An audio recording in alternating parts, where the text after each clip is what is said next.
అదే RTV app వార్తల్ని క్షణాల్లో చదివే అవకాశం ఉంటుంది. ఒక న్యూస్ పేపర్, ఒక టెలివిజన్ ఛానల్ మీ చేతుల్లో ఎప్పుడూ ఉంటాయి. శివ విష్ణు బ్రాహ్మణి అలియాస్ లేడీ అఘోరి నాగసాధు తిరిగి మరోసారి హైదరాబాద్ రాబోతున్నారు. తన పైన వస్తున్నటువంటి ఆరోపణలపైన క్లారిటీ ఇస్తానంటున్నారు. లేడీ అఘోరి వీడియో రిలీజ్ చేశారు. దానికి సంబంధించి తన బ్యాంక్ స్టేట్మెంట్ చూపిస్తానంటూ తను చెప్తున్నారు. అఘోరి వశీకరణం చేసిందంటూ శ్రీవర్షిని తల్లిదండ్రులు ఆరోపణలు చేసిన నేపథ్యంలో ఏకంగా డబ్బుల ఆశ చూపిందంటూ కూడా శ్రీవర్షిని అన్న విష్ణు చెప్పిన నేపథ్యంలోనే వీటికి క్లారిటీ ఇస్తానంటున్నారు లేడీ అఘోరి. అఘోరి శ్రీవర్షిని కుటుంబ సభ్యుల మధ్య వివాదం కొనసాగుతోంది. శ్రీవర్షిని ప్రస్తుతం తన అన్నల చెంతన ఉంది. విష్ణు, హర్ష వీరంతా కలిసి శ్రీవర్షిని ఇంటికి తీసుకువస్తున్నారు. అయితే ప్రస్తుతం లేడీ అఘోరి అటు ఓంకారేశ్వర్ వెళ్ళినట్టు తెలుస్తోంది. ఓంకారేశ్వర్ నుంచి తన ఒక వీడియో విడుదల చేశారు. దాంట్లో తనపైన వస్తున్న ఆరోపణల విషయాన్ని క్లారిటీ ఇస్తాను, హైదరాబాద్ త్వరలోనే వస్తాను, తన బ్యాంక్ స్టేట్మెంట్ చూపిస్తాను, అన్ని రకాలుగా అన్ని ఆరోపణలకి సమాధానం చెప్తానని మాట్లాడుకొచ్చారు. అయితే తనపైన వచ్చిన ఆరోపణలు ఒక్కోటి నిజంగానే చాలా భయమేస్తోంది. నిజంగా అటు వర్షిని తల్లిదండ్రులు చెప్పిన మాటలు చూసినా లేకుంటే విష్ణు చెప్పిన మాటలు చూసినా కూడా నిజమా, ఇంతలా జరిగిందా అనేది కొంత ఆశ్చర్యం కూడా కలుగుతోంది. ఏకంగా వర్షిణిని తనకు పూర్తిగా అప్పగించండి, బాండ్ పేపర్ల పైన సంతకం చేయండి అని చెప్పి 3 కోట్ల రూపాయల చెక్ ఇచ్చిందట. ఆ చెక్ ఇవ్వబోయిన నేపథ్యంలో తల్లిదండ్రులు వర్షిని తల్లిదండ్రులు ఆ చెక్కును చింపేశారట. అయితే వర్షిని మొదటి నుంచి కూడా కాంటాక్ట్లో తీసుకొని ఫోన్ మాట్లాడడం తనని పూర్తిగా వశీకరణ చేసిందని ఆ తల్లిదండ్రులు ఆరోపిస్తున్నారు. ఆర్టీవీతో కూడా మాట్లాడుకొచ్చారు ఆ తల్లిదండ్రులు. అయితే వాటన్నిటికీ క్లారిటీ ఇచ్చేందుకు నేను హైదరాబాద్ వస్తున్నానని చెప్పి లేడీ అఘోరి అంటున్నారు. దీనికి సంబంధించి మరిన్ని అప్డేట్స్ మహేష్ అందిస్తారు. మహేష్, సో లేడీ అఘోరికి సంబంధించి ఒకసారి మహేష్ నుంచి మరిన్ని అప్డేట్స్ తీసుకునే ముందు ఒకసారి ఆవిడ ఏం మాట్లాడారో, ఎటువంటి వీడియో రిలీజ్ చేశారో చూద్దాం. హరహర మహాదేవ్, ఓం నమ శివాయ, అఘోరి కాళీ నమః. సనాతన బంధువులకు, హిందూ బంధువులకు హరహర మహాదేవ్. ప్రజెంట్ నేను కాశీలో ఉన్నాను. ఈరోజు నిన్న నైట్ మొత్తము సాధనలో ఉండి ఇప్పుడు నేను బయలుదేరుతున్నాను. అందుకే బయలుదేరే మూమెంట్లోనే నేను బోట్ ఎక్కాను. బోట్ ఎక్కి ఇప్పుడు నేను బయలుదేరుతున్నాను కాబట్టి ఒకసారి మీకు అందరికీ కాశీ చూపిద్దామని. ఇంకోటి ఏంటంటే, ఎంతోమంది విమర్శలు చేస్తున్నారు మా సాధన గురించి, మా త్యాగం గురించి. మీకేం తెలుసని మీరు ఇలా విమర్శలు చేస్తున్నారు? ఎందుకు ఒక మనిషిని టార్గెట్గా మీరు పెట్టుకొని మీకు ఇష్టానుసారంగా తమ్మునెళ్ళు పెట్టడం, ఇష్టానుసారంగా మాట్లాడడం? ప్రత్యేకంగా కొన్ని మీడియా ఛానళ్ళు, అందరిని అనట్లేదు, కొన్ని మీడియా ఛానళ్ళు, వీళ్ళందరికీ చెప్తున్నాను, అందరినీ ఎవరిని ఊరుకునేది లేదు. అలా ప్రవర్తిస్తే, అలా మీరు తమ్మునెళ్ళు పెట్టి ఒక సాధకుని, ఒక అఘోరిని మీరు అలా హింసిస్తే మాత్రం ఊరుకునేది లేదు. మీ అందరి మీద మాత్రం నేనైతే కఠిన చర్యలు తీసుకోవాల్సి వస్తుంది. తీసుకుంటాను కూడా, తీసుకొని తీరుతాను కూడా.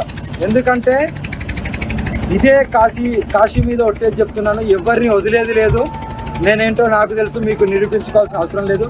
మీకు అంత నిరూపించుకోవాల్సిన అనేది ఉంటే మీరు నా పుట్టుపూర్వకం నుండి అన్నీ తెలుసు కదా ఏంటనేది. మీరు ఎవిడెన్స్తో సహా మీరు ఏదైతే పోర్ట్రేట్ చేస్తున్నారో అవన్నీ నిరూపించండి. నిరూపించుకోవాల్సిన హక్కు మీకు కూడా ఉంది. ఊరికే మాటలతో కాదు. నీ దగ్గర కెమెరా ఉందని, మైక్ ఉందని అందరు నీకు ఇష్టానుసారంగా మాట్లాడితే ఇక్కడ ఊరుకునేవారు లేరు. ఎవరినైనా సరే ఏదైనా చేయగలుగుతాను. ఇప్పటి నుండి కఠినంగా వివరిస్తాను.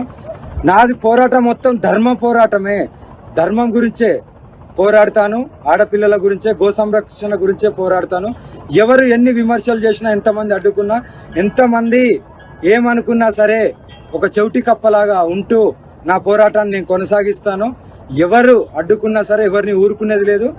కంపల్సరీ మీ అందరి మీద కఠిన చర్యలు తీసుకొని, మీ అందరికీ మంత్రశుద్ధి చేసి, మంత్రాలు చేసి, నన్ను మాత్రం ఎవరైతే బ్యాడ్గా పోర్ట్రేట్ చేస్తారో వాళ్ళు ఎవరిని ఊరుకును, మంత్రాలు చేసి ఎలాంటి క్రియలైనా చేయడానికి నేను సిద్ధంగా ఉన్నాను. నా నుండి మీరు కాపాడుకోండి. హరహర మహాదేవ్. కాశీ విశ్వనాథేశుడు సాక్షిగా నేను చెప్తున్నాను, ఈరోజు కాశీలో ఉన్నాను. నేను త్వరలోనే నేను తెలంగాణకు, ఆంధ్రాకి రాబోతున్నాను. అక్కడనే కూర్చోబోతున్నాను. ఓకేనా? నేను ఎక్కడో ఒక జాగాలో కూర్చుంటున్నాను కూడా. నన్ను మాత్రం మీరు బ్యాడ్గా పోర్ట్రేట్ చేయాలనే హక్కు మీకు లేదు. మీ బతుకులు మీరు బతకండి. మీ నీచపైన బతుకులు మీరు బతకండి. నన్ను నాలాగా బతకనివ్వండి. లేకుంటే ఎవరిని వదిలిపెట్టేది లేదు. హరహర మహాదేవ్, ఓం నమ శివాయ, అఘోరి. రైట్, ఇది లేడీ అఘోరి చెప్తోంది. తనపైన అటు వర్షిని ఫ్యామిలీ చేసినటువంటి ఆరోపణలకు గాను పెద్ద ఎత్తున విష్ణు, హర్షాలు కూడా అనేక ఆరోపణలు చేశారు.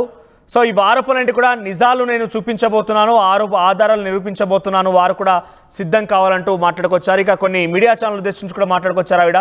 సో ఈ నేపథ్యంలో ఏం జరుగుతుందో చూడాలి. మొత్తం మీద మహేష్ ఏం జరగబోతోంది అంటే లేడీ అఘోరి అటు వర్షిని ఫ్యామిలీ ఆరోపించిన ఆరోపణలు కానివ్వండి, ఫేక్ అంటూ మాట్లాడడం కానివ్వండి, తనకు లక్షల కొద్ది డబ్బు ఉందని చెప్పడం కానివ్వండి, ఏకంగా నా వర్షిని తల్లిదండ్రులు కూడా ఆర్టీవీతో మాట్లాడుతూ తనకి ప్రభాస్ ఇంటి పక్కన విల్లా ఉందని చెప్పిందని చెప్పి వాళ్ళు చెప్తున్నారు. కొన్ని 50 లక్షలు పెట్టి చెన్నైలో తను ఒక ల్యాండ్ తీసుకుని త్వరలో ఆశ్రమం పెట్టబోతున్నాను, దానికి సంబంధించి చెక్ పవర్ కూడా వర్షనికి ఇస్తానని చెప్పి అఘోరి చెప్పిందని తల్లిదండ్రులు ఆరోపిస్తున్నారు. ఇంకా రకరకాల ఆరోపణలు ఉన్నాయి. ఈ ఆరోపణలు ఉంటే నిజంగా ఆశ్చర్యం వేసింది. సో మొత్తం మీద లేడీ అఘోరి నేను ప్రస్తుతం కాశీలో ఉన్నాను, కాశీ నుంచి తిరిగి వచ్చేస్తాను, వచ్చాక నా పైన వచ్చిన ఆరోపణలన్నింటికీ సమాధానం చెప్తాను అని నిరూపించాల్సిందే.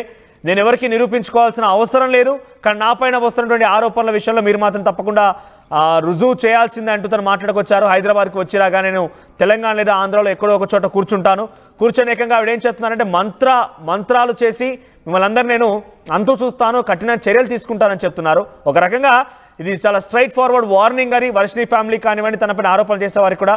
ఎస్ మహేష్, ఏంటి ఎలా చూడాలి? ఆ లేడీ అఘోరి చాలా స్ట్రైట్ ఫార్వర్డ్గా తనపైన వచ్చిన ఆరోపణలకి నిజ నిర్ధారణ చేయాలి, రుజువు చేయాలని మాట్లాడుతున్నారు. హైదరాబాద్కు వచ్చిరాగానే తనపైన వచ్చిన ఆరోపణలపైన కూడా నేను నిరూపించుకుంటున్నానని చెప్తున్నారు. అప్డేట్స్ ఏంటి? రైట్ మనోజ్, ఇప్పటికే మనం చూసుకోవచ్చు 3 రోజుల క్రితం గుజరాత్ ఒక గుజ్బుజ్ సౌరాష్ట్ర జిల్లాలో ఉన్నటువంటి గమ్లా పరిసర ప్రాంతంలో ఉన్నటువంటి స్థానికంగా పెట్రోల్ పంపులో 3 గంటల ప్రాంతంలో ఈ యొక్క వర్షిణిని పట్టుకొని తీసుకెళ్లిన పరిస్థితి మనం చూసాం పోలీసుల సాయంతో. అక్కడ చూస్తుంటే వారి యొక్క వాగ్వాదం వల్ల నేను పోను అని చెప్పి వర్షిణి చెప్పింది. ఆ సందర్భాలు చూసాము.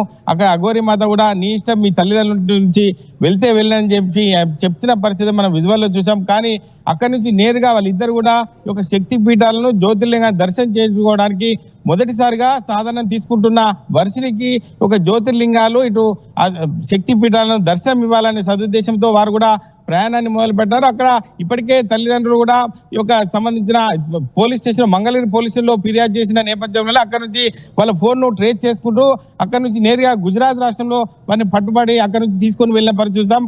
ఏదేమంటే ఇప్పటికే అఘోరి మాత చెప్తుంది, ఖచ్చితంగా ఇటువంటి యొక్క వదంతులను పట్టించుకోను, ఎవరేమన్నా నాకు ఇవి పెద్ద సమస్య కాదు అని చెప్పి ప్రధానంగా చెప్తుంది. ఇక్కడ నుంచి నేను ఇప్పటికే కాశీలో ఉన్నాను, కాశీలో దానికి సంబంధించి సాధన చేసుకున్నాను. నిన్న రాత్రి కూడా 4 గంటల పాటు అక్కడ ఉన్నటువంటి గురులతో సాధన చేసుకున్నాను. అక్కడి నుంచి నేరుగా హరిద్వార్ కూడా రేపు ఉదయం వెళ్లే పరిస్థితి ఉంది.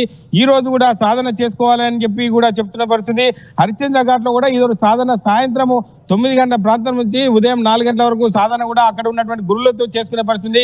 కానీ వదంతులను నమ్మద్దు, ఎందుకంటే చూస్తున్నటువంటి మీడియా ఛానల్ కావచ్చు సంబంధించిన థంబ్నెయిల్ పెట్టి నన్ను చాలా ఇబ్బందులకు ఇరకాటంలో పరిస్తున్నారు. మీరు పెట్టిన థంబ్నెయిల్ బట్టి నాకు ఉన్నటువంటి భక్తులు కూడా ఆందోళన చెందుతున్నారు. ఇటువంటి వాటికి చేస్తే మాత్రం ఖచ్చితంగా కఠోరమైన నేను ముందుకు వెళ్లాల్సి ఉంటుంది, మీ పైన యాక్షన్ తీసుకోవాల్సి ఉంటుంది. ఎందుకంటే మీరు చేస్తున్న పనుల వల్ల నాకు చాలా ఇబ్బందులు ఎదుర్కొంటానని చెప్పి ప్రధానంగా అఘోరి ఇప్పటికే చెప్తున్న పరిస్థితి. అంటే పోర్ట్రేట్ చేస్తున్నారు, నన్ను చాలా ఇబ్బందులకు గురి చేస్తున్నారు చెప్తే ఇప్పటికే నాకు వదంతులు వస్తున్నాయి, వీటిని పట్టించుకోను, నా యొక్క సాధన మాత్రం ఆపను, నేను సనాతన ధర్మం కోసం పనిచేస్తానని చెప్పి ప్రధానంగా చెప్తున్న పరిస్థితి. ఖచ్చితంగా నేను ఈ యొక్క వదంతులు పోవాలంటే నాకున్న బ్యాంక్ స్టేట్మెంట్ కావచ్చు, ప్రధానంగా నాకున్నటువంటి అసెట్స్ ఉన్నాయని చెప్పి ప్రధానంగా ఆరోపిస్తున్నారు. గతంలో కూడా ఆశ్రమం పెడితే వర్షినికి నేను చెక్ పవర్ ఇస్తానని చెప్పి వదంతులు కూడా వాళ్ళ తల్లిదండ్రులు చెప్పిన పరిస్థితి మనం చూసాం. కానీ వీటికి అన్నిటి కూడా చరమగీతం పాడాలంటే ఖచ్చితంగా నేను వచ్చి ఈ యొక్క హైదరాబాద్కి వచ్చి అటు మంగళగిరి కూడా వస్తానని చెప్పి ప్రధానంగా చెప్తుంది. ఇప్పటికే వర్షిని తీసుకుపోయే సమయంలోనే పలు పోలీస్ స్టేషన్లో ఫిర్యాదు చేసిన తర్వాతనే మేము బయటకు వెళ్ళడం జరిగింది. నేను స్వతహాగా తీసుకువెళ్ళడం లేదు, వర్షిని ఇష్టంతోనే ఈ యొక్క వర్షిని వెళ్ళాను తప్ప ఈ యొక్క అఘోర సాధన చేశాను తప్ప నాది ఏం తప్పలేదు. వారు చెప్పేటివన్నీ అబద్ధాలని చెప్పి ప్రధానంగా ఆరోపిస్తుంది.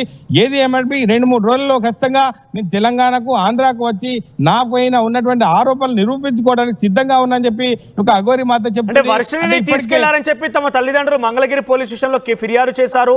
అటు అఘోరి పైన కూడా కేసులు నమోదయ్యాయి. పోలీసులు ఏకంగా అటు వర్షిని ఫ్యామిలీకి సపోర్ట్ చేసి తిరిగి తను తీసుకురావడం కోసం చాలా కృషి చేశారు. సో ఇప్పుడు ఆ కేసులను ఎదుర్కోబోతున్నారా? వారి ఎదుట ఆ వర్షిని తల్లిదండ్రులకు సమాధానం చెప్పే అవకాశం ఉందా? ఖచ్చితంగా ఇప్పుడు వర్షిని కూడా ప్రధానంగా వారు ఇచ్చినటువంటి లైవ్ డిబేట్ లో మన ఆర్టీవీలో మాట్లాడిన సందర్భాలు నా ఇష్టం కొద్దీ వెళ్ళాను, నేను ఎటువంటి ఒక వశీకరణ గురి కాలేదు, నేను మెంటల్ గా మానసికంగా మంచిగా ఉన్నా అని చెప్పి ఒక వర్షిని చెప్తున్న పరిస్థితి మనం చూసాం. కానీ ఖచ్చితంగా తల్లిదండ్రులకు ఆ రైట్స్ ఉంటాయి కాబట్టి వర్షిని తీసుకుపోయేందుకు వాళ్ళ అన్నయ్య శ్రీ హర్ష, అదేవిధంగా విష్ణుతో పాటు ఒక భవానీ అనే అమ్మాయితో కూడా వచ్చిన పరిస్థితి మనం చూసాం. దానికి సంబంధించి వాళ్ళకి అన్ని రైట్స్ ఉంటాయి కాబట్టి నేను మౌనంగా ఉన్నాను. ఎందుకంటే గుజరాత్లో నార్త్ సంబంధించి ఎవరైనా భక్తులకు కూడా వాళ్ళకు చెడు పేరు రావద్దు, ఎందుకంటే వాళ్ళ తల్లిదండ్రులు వర్షిని తీసుకుపోతున్నారు, నేను ఎందుకు అడ్డుపడాలని చెప్పి చెప్తున్న పరిస్థితి. కానీ మళ్ళీ కూడా చెప్పింది ఎందుకంటే భవిష్యత్తులో ఈ యొక్క శ్రీవర్షిని వస్తే నేను రిసీవ్ చేసుకోవడం సిద్ధంగా, తనంతట తాను వస్తే మాత్రము దగ్గరికి తీసుకుంటున్నా అని చెప్పింది. నా అంతలో నేను మాత్రం ఫోన్ చేసి వర్షినికి ఎప్పుడు కూడా ఇబ్బంది పెట్టాలని చెప్పి ఇప్పటికే అఘోరి మాత చెప్తున్న పరిస్థితి. ఏది ఏమంటే ఇవన్నీ చూస్తుంటే ఖచ్చితంగా నా యొక్క వస్తున్నటువంటి ఆరోపణలు నిరూపించుకోవాలంటే ఖచ్చితంగా నేను తెలంగాణకు ఆంధ్రాకు రావాల్సి ఉంది. ఖచ్చితంగా నాకున్నటువంటి బ్యాంక్ స్టేట్మెంట్లు కూడా మీ ముందు పెడతాను. మీకు ఖచ్చితంగా మనతో పాటు చెప్పిన పరిస్థితి మనం చూసాం. ఆర్టీవీకే నేను ఖచ్చితంగా మీకు బ్యాంక్ స్టేట్మెంట్ ఇవ్వడానికి సిద్ధంగా ఉన్నానని చెప్పి గంటాపదంగా చెప్తున్న పరిస్థితి. ఇప్పటికే ప్రతి అప్డేట్ కూడా ఆర్టీవీ ద్వారా మనం ఇస్తున్న పరిస్థితి చూస్తాం. ఇటువంటి సంఘటనలు నాపై బురద జల్లే ప్రయత్నం చేస్తున్నారు తప్ప ఎందుకు ఈ యొక్క సనాతన ధర్మం కోసం నేను కొట్లాడుతున్నా, నాపై ఇటువంటి ఆరోపణలు రావడానికి మరి హిందూ సంఘాలు ఏం చేస్తున్నాయని చెప్పి నిలదీస్తున్న పరిస్థితి. ఇప్పటికైనా అందరూ కూడా ఆలోచన చేయాలి. నేను అన్ని కూడా వదులుకొని 14 సంవత్సరాలుగా సాధన చేసి నేను ఇటువంటి కఠోర దీక్షను తీసుకున్నాను. నాపై ఇటువంటి ఆరోపణలు వస్తున్నాయి, మీరు ఎందుకు ఖండించడం లేదు ప్రధానంగా చెప్తున్న పరిస్థితి. ఏది ఏమైనప్పటికీ రాబోయేలో నాకు వచ్చినటువంటి ఆరోపణలు నిరూపించుకోవడానికి నేను ఆర్టీవీ సాక్షిగా నేను నిరూపించుకోవడానికి సిద్ధంగా ఉన్నా అని చెప్పి ప్రధానంగా అఘోరి మాత చెప్తున్న పరిస్థితి ఉంది. మనోజ్ రైట్ మహేష్, సో మొత్తం మీద లేడీ అఘోరి తిరిగి హైదరాబాద్ రాబోతున్నారు. తనపైన వచ్చిన ఆరోపణలన్నింటి కూడా సమాధానం చెప్తానంటున్నారు. శ్రీవర్షి తల్లిదండ్రులు చేసిన ఆరోపణలు కానివ్వండి, బ్యాంక్ స్టేట్మెంట్లు కానివ్వండి, వీటన్నిటికీ నేను కూలంకషంగా అందరి ముందు నిరూపించుకుంటానని చెప్తున్నారు. చూద్దాం మరి ఏం జరుగుద్దో. నిజంగానే ఒక రకంగా శ్రీవర్షి తల్లిదండ్రులు చెప్పిన ప్రకారంగా చూస్తే 3 కోట్ల రూపాయల చెక్ రాసి ఇవ్వడము, ప్రభాస్ ఇంటి పక్కన ఇల్లని చెప్పడము, చెన్నైలో ల్యాండ్ కొనుగోలు చేశాను, దానికి ఆశ్రమం కట్టబోతున్నాను, దానికి పూర్తిగా చెక్ పవర్ వర్షినికి ఇస్తానని చెప్పడం, ఇలా రకరకాల ఆరోపణలు, సంచలన ఆరోపణలు చేసుకొచ్చారు. మరి వీటన్నిటికీ లేడీ అఘోరి ఎటువంటి సమాధానం చెప్తారో చూడాలి. మా కస్టమర్లకు శ్రేయోభిలాషులకు పంజాబ్ నేషనల్ బ్యాంక్ వారి శ్రీరామనవమి శుభాకాంక్షలు. కస్టమర్లకు శ్రేయోభిలాషులకు ఎన్ఎస్ఆర్ డెవలపర్స్ వారి శ్రీరామనవమి శుభాకాంక్షలు. మీరు ఓపెన్ ప్లాట్, విల్లా ఏదైనా సరే అమ్మాలన్నా కొనాలన్నా సంప్రదించండి ఎన్ఎస్ఆర్ డెవలపర్స్. మా కస్టమర్లకు శ్రేయోభిలాషులకు సెంట్రల్ బ్యాంక్ ఆఫ్ ఇండియా వారి శ్రీరామనవమి శుభాకాంక్షలు. ఇట్లు central bank of India zonal office, Hyderabad.